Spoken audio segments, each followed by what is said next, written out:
Belgium की समझदारी। Belgium के नेताओं ने श्रीलंका से अलग रास्ता अपनाने का फैसला किया। उन्होंने क्षेत्रीय अंतरों और सांस्कृतिक विविधता को स्वीकार किया। 1970 और 1993 के बीच उन्होंने अपने संविधान में 4 संशोधन सिर्फ इस बात के लिए किए कि देश में रहने वाले किसी भी आदमी को बेगानेपन का एहसास न हो और सभी मिलजुल कर रह सकें। उन्होंने इसके लिए जो व्यवस्था की वह बहुत ही कल्पनाशील है तथा कोई और देश ऐसा नहीं कर पाया। बेल्जियम के मॉडल। विशेष जानकारियों के लिए देखें बॉक्स की कुछ मुख्य बातें निम्नलिखित हैं। 1. संविधान में इस बात का स्पष्ट प्रावधान है कि केंद्रीय सरकार में डच और फ्रेंच भाषी मंत्रियों की संख्या समान रहेगी। कुछ विशेष कानून तभी बन सकते हैं जब दोनों भाषाई समूह के सांसदों का बहुमत उसके पक्ष में हो। इस प्रकार किसी एक समुदाय के लोग एक तरफा फैसला नहीं कर सकते। 2. केंद्र सरकार की अनेक शक्तियां देश के 2 इलाकों की क्षेत्रीय सरकारों को सुपुर्द कर दी गई हैं, यानी राज्य सरकारें केंद्रीय सरकार के अधीन नहीं हैं। 3. ब्रुसेल्स में अलग सरकार है और इसमें दोनों समुदायों का समान प्रतिनिधित्व है।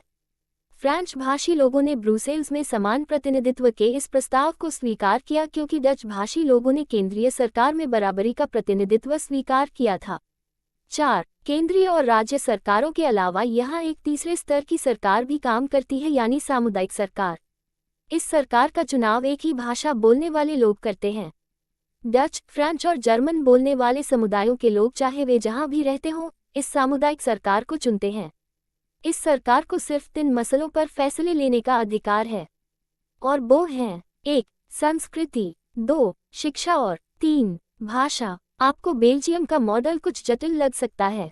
निश्चित रूप से यह जटिल है खुद बेल्जियम में रहने वालों के लिए भी, पर यह व्यवस्था बेहद सफल रही है। इससे मुल्क में गृहयुद्ध की आशंकाओं पर विराम लग गया है, वरना गृहयुद्ध की स्थिति में बेल्जियम भाषा के आधार पर 2 टुकड़ों में बंट गया होता।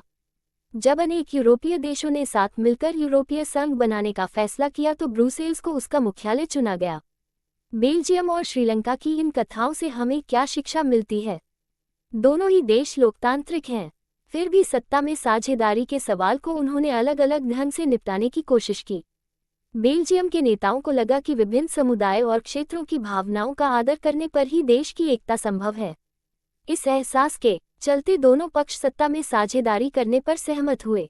श्रीलंका में ठीक उल्टा रास्ता अपनाया गया। इससे ये पता चलता है कि अगर बहुसंख्यक समुदाय दूसरों पर प्रभुत्व कायम करने और सत्ता में उनको हिस्सेदार न बनाने का फैसला करता है तो इससे देश की एकता ही संकट में पड़ सकती है।